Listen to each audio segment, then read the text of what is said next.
السلام علیکم اسلم بھائی، کیا حال چال ہے، کیسے ہیں؟ اللہ تعالیٰ کا احسان ہے. Thank you sir. ماشاء اللہ، اللہ تعالیٰ نے نا آپ کو بڑی صلاحیت دی ہے بولنے کی نا.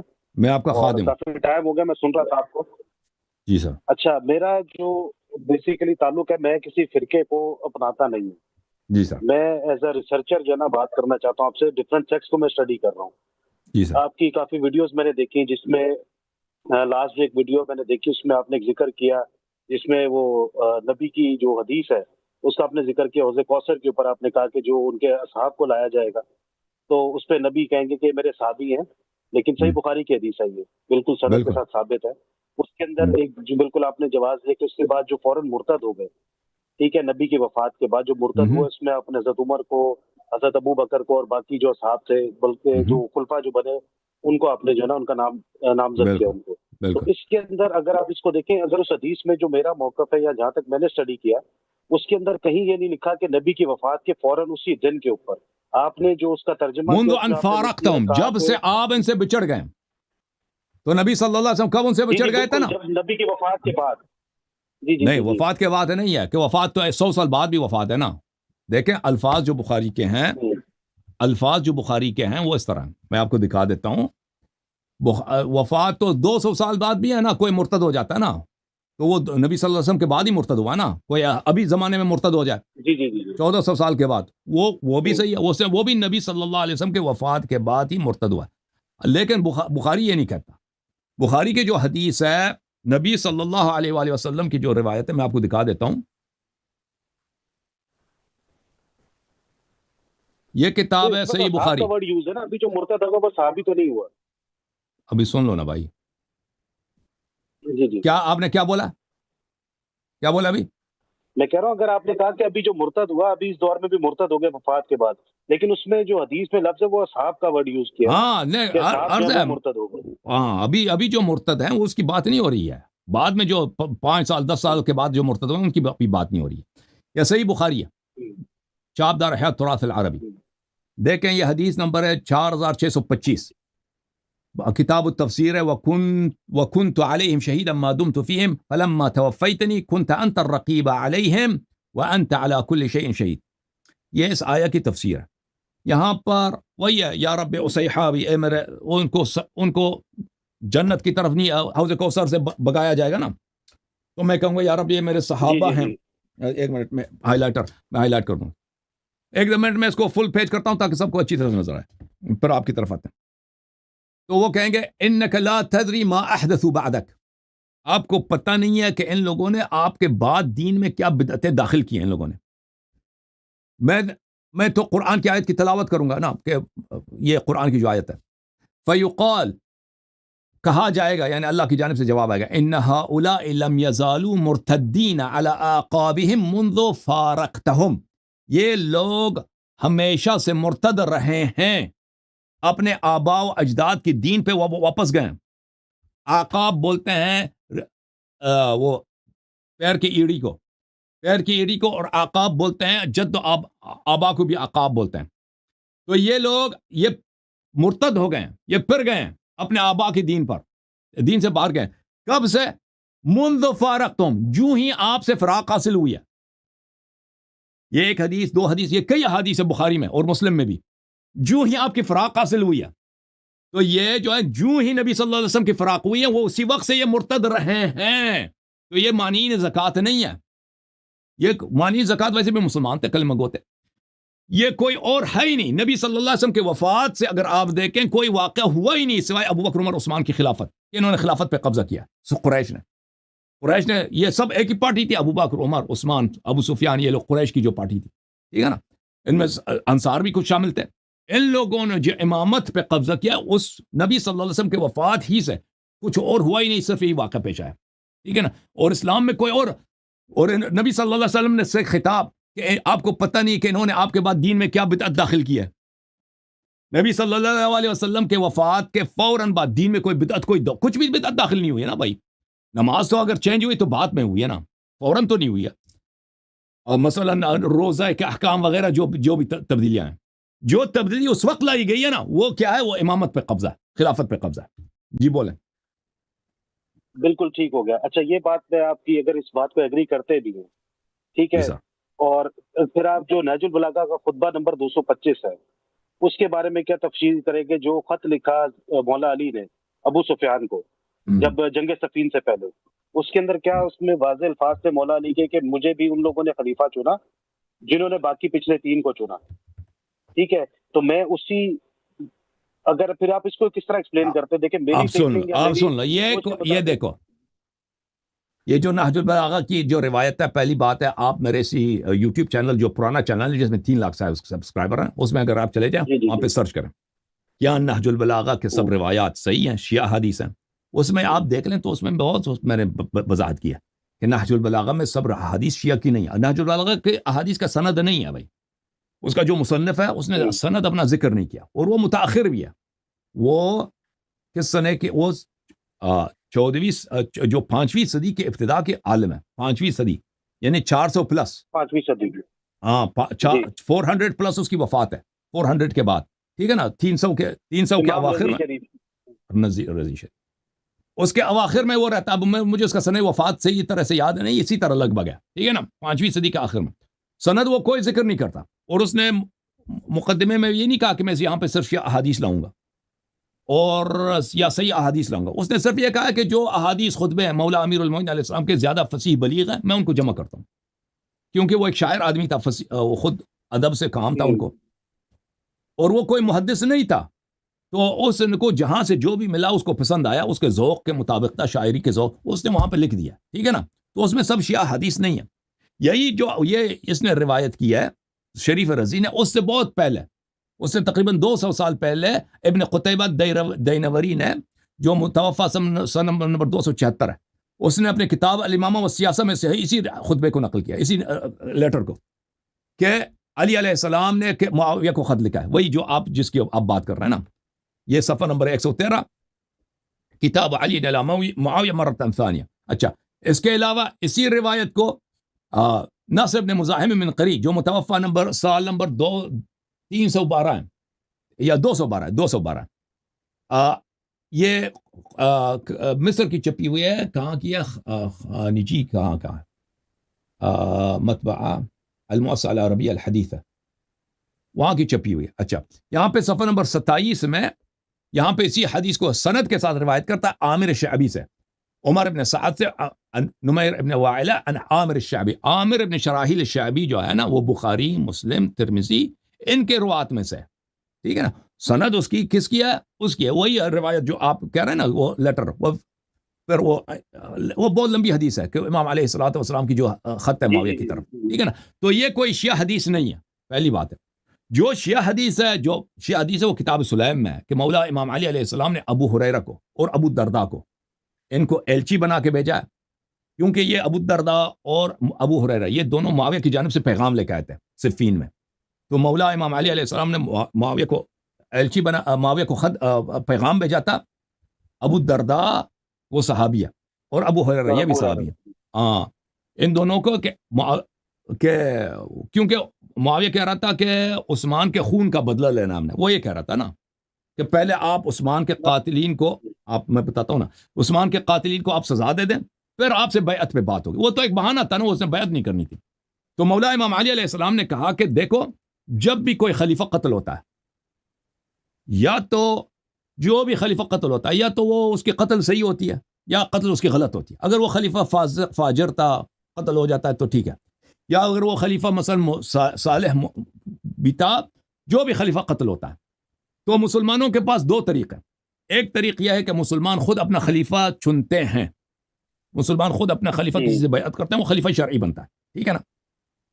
اگر یہ طریق دیکھا جائے تو اس لحاظ سے میں خلیفہ ہوں، کیونکہ وہی جو جن لوگوں نے ابو بکر عمر کے ساتھ بیعت کیا، عثمان کے ساتھ انہی لوگوں نے میرے ساتھ بیعت کی، مہاجرین انصار تھے، ٹھیک ہے نا. تو میرے ساتھ جو مدینے میں بیعت ہوئی ہے، وہ تجھ پہ لازم ہے کہ میری بات کو مان، میری طاعت تجھ پہ واجب ہے، تم میرے خلاف خروج نہیں کر سکتے. اب جب میں خلیفہ بناؤں تو جو عثمان کے خون کے جو ولی ہیں، ولی دم ہے، آپ تو عثمان کے بیٹے نہیں نا، عثمان کا بیٹا تو موجود ہے، وہ آ کے مجھ سے مراجعہ کرے کہ فلان شخص میرے والد صاحب کے قاتل ہیں، تو وہ تو پھر میری ذمہ داری ہے کہ میں ان کو جمع کرتا ہوں عدالت میں. تحقیقات ہوتی ہے کہ بھئی آپ نے عثمان کو کس لیے قتل کیا. آپ نے قتل کی بھی یا نہیں کیا؟ اگر قتل کی تو کس لیے قتل کیا نا؟ پھر اس کے بعد فیصلہ ہوگا نا کہ عثمان صحیح قتل ہوا ہے، عثمان ظالم تھا، بے گناہ بے قصور قتل ہوا ہے، تو پھر اس کے قاتلوں کو سزا دی جائے گی۔ یہ ایک طریقہ ہے۔ دوسرا طریقہ یہ ہے کہ اگر اللہ اور رسول صلی اللہ علیہ وسلم نے کسی کو اپنا جانشین بنایا ہو، اور مجھے بنایا ہے غدیر خم میں، اور یہ پھر مولا علی علیہ السلام کے الفاظ ہیں کہ یہ تو میرے حجت کے لیے، میرے دلیل کے لیے اور زیادہ مضبوط ہے کہ مجھے بنایا، میری طاعت سب امت پہ واجب کر دیا۔ پھر تو تم پھر بھی اس عقیدے کے مطابق تمہیں حق نہیں ہے کہ تم یہ بہانہ کر دو کہ میں نے عثمان کے خون کا بدلہ لینا، ٹھیک ہے نا؟ تو پھر بھی تمہیں عثمان کے خون جس طریق سے بھی بنتا ہو نا، یا تو بیعت سے بنتا ہو یا کہ رسول صلی اللہ علیہ وسلم کی نصب سے بنتا ہو۔ اور امام علیہ السلام فرماتے ہیں کہ رسول صلی اللہ علیہ وسلم نے مجھے نصب کیا ہے اور یہ میرے لیے زیادہ مفید ہے، لیکن اگر یہ کہہ دیں کہ مشورے سے بنتا ہے، بیعت سے بنتا ہے، تو پھر بھی وہی، اگر ابوبکر کی خلافت صحیح ہے، عمر کی خلافت صحیح ہے، تو انہی لوگوں نے جو ابوبکر عمر کے ساتھ بیعت کی، مجھ سے بیعت کیا، مہاجرین انصار سب نے مجھ سے بیعت کیا۔ تو کسی کا حق نہیں ہے کہ کسی کے قتل کی وجہ سے اس امام کے خلاف خروج کرے، ٹھیک ہے نا؟ جو اولیاء دم ہیں، جو عثمان کے وارثین ہیں، وہ آ کے شکایت کریں، بھئی فلان شخص نے قتل کیا نا، 5 آدمی 10 آدمی جتنے بنتے ہیں نا قاتل، ان کا نام لے لیں، پھر ہم ان کو جمع کریں گے، بھئی دربار میں، محفل میں جمع کریں گے، عدالت کے کٹہرے میں کھڑا کر دیں گے کہ بھئی عثمان کا قتل کیوں ہے۔ اور بات یہ تھی کہ وہ جن لوگوں نے عثمان کو قتل کیا تھا نا، وہ سب کو معلوم تھا، وہ خود صحابہ ہی تھے، جنہوں نے بڑے بڑے، طلحہ زبیر تھا، عائشہ نے خود فتویٰ دیا تھا، تو یہ سب عثمان کے خون ایک بہانہ تھا، اور یہ کبھی نہیں چاہتے تھے کہ ایسا وہ کہیں نہیں چاہتے تھے کہ ایسا عدالت برپا ہو کہ وہاں پہ عثمان کے خون کو پوچھا عثمان کیوں قتل ہوا ہے، ٹھیک ہے؟ وہ ایک سیاسی نعرہ بازی تھی لوگوں کو بیوقوف بنانے کے لیے، جو عام مسلمان ہیں، کیونکہ عام مسلمان مدینے سے دور تھے، بالخصوص شام والے، جو معاویہ کی اصلی فوج تھی، پاور بیس تھا شام میں، وہ تو معاویہ کے مدینے کے حالات سے نہ واقف لوگ تھے نا، وہ تو علاقہ ہی دوسرا تھا۔ وہاں پہ تو مشہور کرایا تھا کہ یہاں پہ معاویہ نے مشہور کرایا تھا کہ عثمان جو ہے مظلوم قتل ہوا ہے، اور اس کے بغاوتیوں کا لشکر ہے، امام علی علیہ السلام کا جو لشکر ہے، خود امام علی علیہ السلام نے قتل کرایا، بلکہ تو ان سے بدلہ لیتے ہیں بھائی، ان کے ہاں یہ مشہور کرایا گیا تھا نا۔ جن لوگوں کو پتا تھا، مثلا عثمان کے جو بیٹے تھے، عثمان کے جو بتیجے تھے، ان کو تو پتا تھا قاتل کون ہے، وہ خود عدالت نہیں چاہتے تھے نا، کیونکہ عثمان کا اگر پروفائل کھول جاتا تھا نا، تو پھر وہ تو بہت لمبی پروفائل ہے کہ وہ کیوں قتل ہوا ہے، اس کی اپنی اس میں کتنی غلطی تھی نا، عثمان کی اپنا اس میں کتنا رول تھا۔ تو سنت کی کتابوں سے بھی ثابت ہے نا، وہ پروفائل دیکھیں، اس چیز پہ تو کوئی اختلاف نہیں ہے۔ وہ تو دیکھیں، اگر آپ ائمہ اہل سنت کی کتابیں پڑھیں گے، اس میں بھی سارے واقعات لکھے ہوئے کہ اپنے رشتہ داروں کو جو ہے انہوں نے وہ پوزیشن دی، یا جو ان کے گورنر تھے وہ ان کے خلاف ہوئے۔ دیکھیں علی بھائی، یہاں تک جہاں تک بات ہے، میں آپ سے اتفاق کرتا ہوں۔ دیکھیں، اگر بات ہے مولا علی کی محبت کی، ٹھیک ہے، تو مولا علی سے بڑھ کے تو دیکھیں، نبی کے بعد اگر کسی کا مقام ہے تو وہ مولا علی کا ہے، ٹھیک ہے۔ اور مولا علی سے محبت کا تقاضا بھی ہمیں پھر یہی کہتا ہے کہ جہاں تک مولا علی گئے، ہم وہاں تک چیزوں کو جو ہے نا کنٹریبیوٹ کریں، اس سے آگے ہم نہ چلیں۔ ایک اگر دنیاوی مثال لے لیں، اگر کسی مثال کے طور پہ اگر ہمارے والد کی کئی لڑائی ہو جاتی ہے، ہمارے والد کی لڑائی ہے کسی کے ساتھ، اور ہم جا کے کھڑے ہوتے ہیں ان کے پاس، اور ہمارا والد ہمیں کہہ دے کہ یار یہاں پہ خاموشی اختیار کر لو، تو پھر ہمارا حق نہیں بنتا کہ ہم اپنے والد سے آگے بات کریں۔ تو مولا علی کا مقام تو بہت بڑا ہے نا، کہ جہاں تک دیکھیں مولا علی نے بات کی، جہاں تک ذکر ہے معاویہ کا، وہاں تک تو بات کی سمجھ آتی کہ وہ ان کے دشمن تھے، انہوں نے یہ تو اہل سنت اب نہ مانے تو یہ ان کی ایک ہٹ درمی ہے کہ ان کی اپنی کتابوں میں جو ہے نا وہ ساری واقعات لکھے ہوئے کہ ان پہ تبرہ بھی ہوا، ساری باتیں، حضرت امام حسن کو کیسے شہید کیا، مولا علی کو کیسے شہید کیا، پھر حضرت امام حسین کی شہادت۔ لیکن ان ساری باتوں کے باوجود بھی اگر آپ دیکھیں، جو آپ نے بات کی کہ وہ مرتد ہو گئے بالکل جب وہ نبی کے وفات کے بالکل بعد، تو اگر ہم دیکھتے ہیں، میں ابھی ہے نا اس کو ذرا سا وہ کنکلوژن کی طرف آتے ہیں، چاہے وہ باغ فدق کا مسئلہ ہے، مطلب جائیداد فدق کا مسئلہ ہو گیا، یا وہ حضرت ابو بکر سے اختلاف، حضرت عثمان کے ساتھ اختلاف، یا حضرت عمر کے ساتھ اختلاف ہوا، اس کے باوجود بھی آپ دیکھیں کہ مولا علی کی ان سے کوئی جنگ تو نہیں ہے، ان سے ڈائریکٹ کوئی جنگ نہیں انہوں نے لڑی۔ اگر ہم چونکہ اس کو کہہ دیتے کہ چلو انہیں عوام کی مفاد کے لیے جو ہے نا، مسلمان کی امت کی مفاد کے لیے انہوں نے خاموشی اختیار کی، وہی مولا علی کا خطبہ نہج البلاغہ میں موجود ہے، ابو سفیان نے جب آ کے کہا کہ ہم آپ کے ساتھ بیعت کرتے ہیں، ہم جو ہے نا وہ پیدل دیکھیں امام علی علیہ السلام سے لڑتے ہیں، ان سے حتماً لڑتے ہیں، اگر لوگ ان کے ساتھ دیکھیں حضرت ہارون علیہ السلام سامری سے نہیں لڑے، سامری سے لڑے، دیکھیں اصل موسیٰ علیہ السلام گیا نا کوئی طور، لیڈر کون ہے؟ لیڈر کس کو بنایا؟ ہارون کو بنایا، پریکٹیکلی لیڈر کون بنا ہے؟ ہارون کو پریکٹیکلی سامری لیڈر بنا ہے نا. سامری جادوگر ہے. سادو ایک 420 آدمی، ایک حرام زادہ، ایک کافر منافق جو بظاہر مسلمان ہے، سامری کیرزمیٹک ہے، بولنا آتا ہے، لوگوں کو اس نے ورغلا ہے، اب وہ لیڈر بنا ہے. ٹھیک ہے نا. بالکل ایسا ہی. ہارون علیہ السلام اس کے خلاف لڑے اور اس نے اس کی غداری دیکھیں. وہ سامری کی جو غداری وہ چھوٹی نہیں ہے. اس نے سب کو مرتد بنایا. بھائی بچڑے کی عبادت کرائی نا. بالکل ایسا ہی، بالکل ایسا ہی. بچڑے کی موسیٰ ہارون علیہ السلام کیوں نہیں لڑے؟ قال ان القوم استضعفونی، قرآن کی آیت ہے، وکادوا یقتلوننی، میں بالکل کمزور ہو گیا تھا، میرے پاس ساتھی نہیں تھے کوئی، اور یہ مجھے قتل کر دیتے. بھائی میں لڑتا. موسیٰ علیہ السلام سے صفائی پیش کی نا. موسیٰ علیہ السلام نے جب پوچھا کہ یہ ہوا آپ کہاں تھے، ہارون سے پوچھا، تو ہارون علیہ السلام نے کیا کہا کہ میں تو بالکل اکیلا تھا، میں لڑتا تو میں قتل ہو جاتا، اور آپ کے جتنے جو 4 5 10 مخلص افراد یہاں پہ تھے وہ بھی میرے ساتھ شہید ہو جاتے نا. وہ تو آپ چاہتے نہیں تھے. تو اگر دیکھیں، اگر کوئی شخص دیکھیں ظلم کے خلاف لڑتا نہیں ہے، تلوار نہیں اٹھاتا، تو اس کا مطلب یہ نہیں ہے کہ وہ پر ظلم ہی نہیں ہے. ٹھیک ہے نا. بہت سارے رسول صلی اللہ علیہ وسلم 13 سال مکے میں تھے، ان کے اصحاب قتل ہو رہے تھے. بیچارے وہ سمیہ جو ہے، عمار یاسر کی ماں جو ہے، اس کو کس طرح قتل کیا پتہ آپ کو؟ اس کی شرمگاہ میں ڈنڈی ماری ہے. شرمگاہ میں ڈنڈی ماری ہے. اس طرح بے غیرتی کے ساتھ کفار نے اس کو قتل کیا تھا. اس کے والد کو بھی قتل کیا. عمار ابن یاسر، یعنی یاسر علیہ رضی اللہ عنہ کو، حضرت یاسر، ان کو بھی شہید کیا گیا تھا نا. تو رسول صلی اللہ علیہ وسلم نے نہیں لڑے، اور نہ کسی کو لڑنے کی اجازت دیا، نہ اپنے کسی کو لڑنے کی اجازت. سب کو بولا کہ صبر کرو، برداشت کرو. ٹھیک ہے نا. اس طرح تو نہیں ہے کہ اگر کوئی لڑتا نہیں ہے تو ظلم نہیں ہے. دیکھیں بالکل، دیکھیں یہ بات بھی اگر ہم کرتے ہیں، میں کیونکہ دیکھیں میں چاہتا ہوں کہ آپ کی جو آپ کی ڈیبیٹس یا مناظرے اہل سنت کے ساتھ، یہ باقیوں کے ساتھ سنیں، آپ کا موقف جو ہے نا وہ کافی حد تک ٹھیک ہے، لیکن اس کے اندر جہاں پہ اختلافی موضوعات ہیں، میں یہ کہتا ہوں کہ جتنے بھی اختلافی موضوعات ہیں، چاہے اگر آپ وہ ایک روایت لے لیں جس میں حضرت عمر نے جا کے وہ گھر کا دروازہ توڑا، بی بی زینب کے اوپر وہ دروازہ گرا، تو اس کی سند آپ کو جا کے ایک وہی کتاب سے ملے گی، سلیم بن وہ جو حلالی، سلام بن کیس حلالی کے ساتھ. وہ جتنی جگہ پہ بھی وہ روایت وہی نا، وہ ان کے ساتھ حضرت زہرا سلام اللہ علیہ کی شہادت پہ اب میں نے یہاں پہ تقریریں کی ہیں، میں نے بہت سارے مصادر دکھائے شیعہ کتب سے اور مخالفین کے کتب سے. تو اس طرح نہیں ہے کہ صرف سلیم سے کتاب سے ان کی شہادت. ٹھیک ہے نا.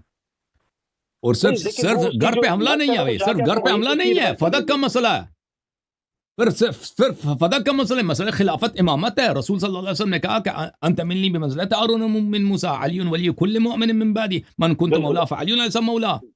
تو یہ دلائل تو ایک دو تو نہیں ہے. کوئی دو رائے نہیں ہے. دیکھیں اس میں تو دیکھیں علی بھائی، حسن بھائی، اس میں تو کوئی دوسری رائے نہیں ہے کہ جو حضرت علی کے فضائل ہے نا، وہاں تک تو ہم بات کو ایگری کر رہا ہوں میں بھی آپ کے ساتھ. فضائل نہیں ہے، صرف فضائل نہیں ہے، صرف تعریف نہیں ہے، امامت ہے. تعریف نہیں ہے، صرف امامت ہے. سر امامت ہے. دیکھیں بالکل اس میں دیکھیں کوئی وہ بات نہیں ہے کہ وہ امام نہیں ہے، وہ بالکل امام ہے. لیکن دیکھیں اس کے ساتھ جہاں پہ مولا علی نے خاموشی اختیار کی، ہمیں وہاں پہ خاموشی اختیار نہیں کر لینی چاہیے. نہیں خاموشی اختیار کی ہے نا. اب آپ دیکھیں شیعہ کتب میں اگر آپ چلے جائیں، دیکھیں یہ خود مولا علی علیہ الصلوۃ والسلام آئے نا حضرت زہرا سلام اللہ علیہ کے ساتھ فدق کے مطالبے کے لیے. وہ سب کتابوں میں موجود ہے کہ انہوں نے، ابو بکر نے کہا لا نورث ما ترکنا صدقہ، تو انہوں نے کہا کہ آپ کی بات قرآن کے خلاف ہے.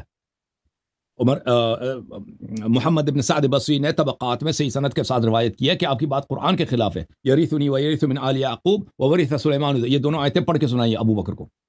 انہوں نے خاموشی اختیار. حضرت زہرا سلام اللہ علیہ کا نہ بولنا ابو بکر کے خلاف، یہ خاموشی ہے. یہ آپ کا پیش امام ہے، خلیفہ ہے، آپ ان سے ہمیشہ کے لیے آخر تک نہیں بولی جب تک، اور رات کی تاریکی میں دفن ہوا،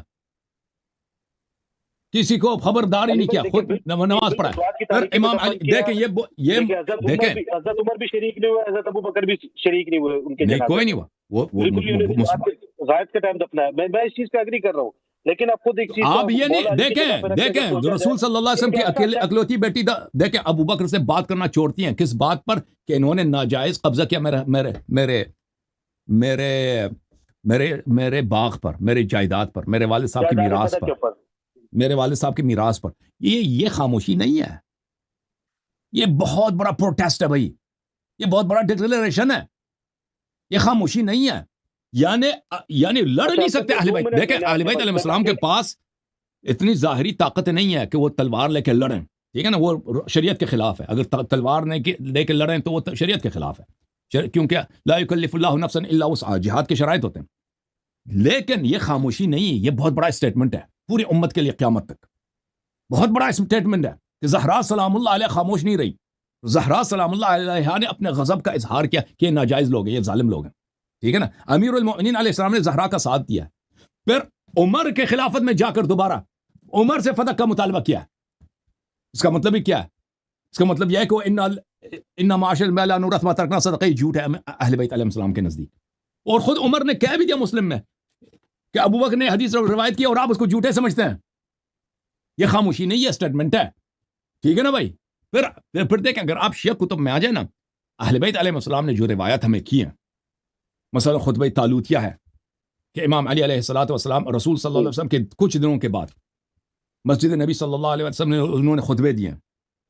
اس میں بہت اپنے فضائل ذکر کیا اور کہا کہ اس میں یہ جملے ہیں کہ ان کی نظر پڑی وہاں پہ بکریوں کا ایک گلا تھا، بکریوں کا ایک گروپ تھا، ایک گلا تھا، ایک ہرڈ تھا. اس میں 30 کے قریب 40 کے قریب اس میں بکریاں تھیں، دمبے تھے. تو انہوں نے کہا کہ اگر میرے پاس سپاہی ہوتا ہے ان بکریوں کے تعداد جیسا تو میں، پھر انہوں نے ابو بکر کے خلاف بہت سخت الفاظ استعمال کیے، اس کی ماں کا نام لیا. بہرحال ابو بکر کی ماں کی جو ایک کہانی ہے، بھائی میں اتنا اشارہ کرتا ہوں، میں اس نے جو مسند خلافت پہ بیٹھا میں اس کو ہٹا دیتا اگر میرے پاس اتنے لوگ سپورٹر ہوتے ہیں میرے پاس. ٹھیک ہے نا. انہوں نے بہت واضح الفاظ میں بار بار، اور کتاب احتجاج تبرسی میں آپ جائیں کہ بہت سارے صحابہ نے تقریر کیا، ابو بکر کو نصیحت کیا. ابو ذر نے، مقداد نے، عمار یاسر نے، تقریباً 10-12 صحابی کھڑے ہو گئے تھے ابو بکر کے خلاف مجلس کیا تھا. وہ بہت سارے ان میں سے وفات نبی صلی اللہ علیہ وسلم کے ساتھ مدینے میں نہیں تھے، وہ باہر گئے تھے. آیا تو دیکھا کہ ابو بکر کے ساتھ بیعت ہوئی ہے. انہوں نے ابو بکر، ہاں اس طرح نہیں ہے بھائی، اس طرح نہیں ہے کہ یہ جو ہے وہ خاموش تھے، لڑے نہیں ہیں.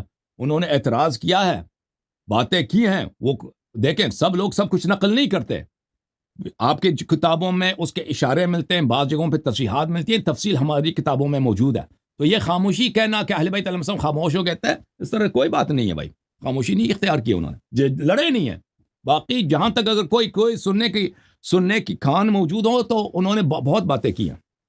صحیح ہے نبیل بھائی، اللہ آپ کو جزائے خیر دے. حسن بھائی 2 منٹ چاہیے تھے مجھے ذرا. جی سر بولیں تاکہ میں جی اچھا دیکھیں، ہم بات کر رہے تھے اسی کے اوپر نا. دیکھیں جو اختلافی موضوعات ہیں، یہ آپ نے کہا خاموشی اختیار نہیں کی، چلے اگر وہ خاموشی نہیں تھی ان کے پاس پاور، آپ کہتے کہ نہیں تھی. اگر ہم دیکھیں خاموشی کہنا دیکھیں نبیل بھائی، اگر وہ خاموشی ان کا فسق ہے. اگر کوئی دیکھیں، اگر ہارون علیہ السلام کو حضرت موسیٰ علیہ السلام اپنا خلیفہ بناتے ہیں اور لوگ سامری کے پیچھے لگ پڑتے ہیں نا، اگر ہارون خاموش رہے، کچھ بھی نہیں بولا، تو اس کا مطلب ہے کہ انہوں نے اپنی ذمہ داری نہیں نبھائی.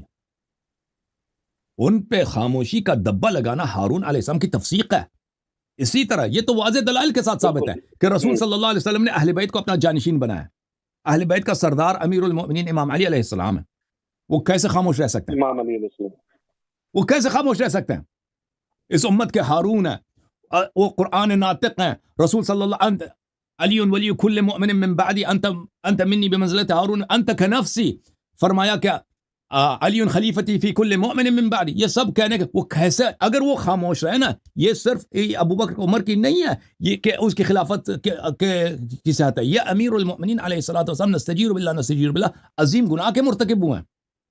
دیکھیں ان کا جہاد نہ کرنا یہ ثابت ہے، وہ انہوں نے خود کہا ہے، دونوں فریقین کے کتب سے ثابت ہے. لیکن ان کی خاموشی یہ جھوٹ ہے، بہتان ہے. دونوں فریقین کے کتاب سے ثابت ہے کہ انہوں نے احتجاج کیا، اہل بیت علیہ السلام نے مخالفت کا اظہار کیا، بس لڑے نہیں، کیونکہ وہ شرعاً حرام تھا. رسول صلی اللہ علیہ وسلم نے منع بھی کیا تھا کہ اگر لوگ آپ کی نصرت نہیں کرتے تو اپنی جان بچائیے اور اپنے آپ کو قتل مت کروائیے. جی سر بولیں.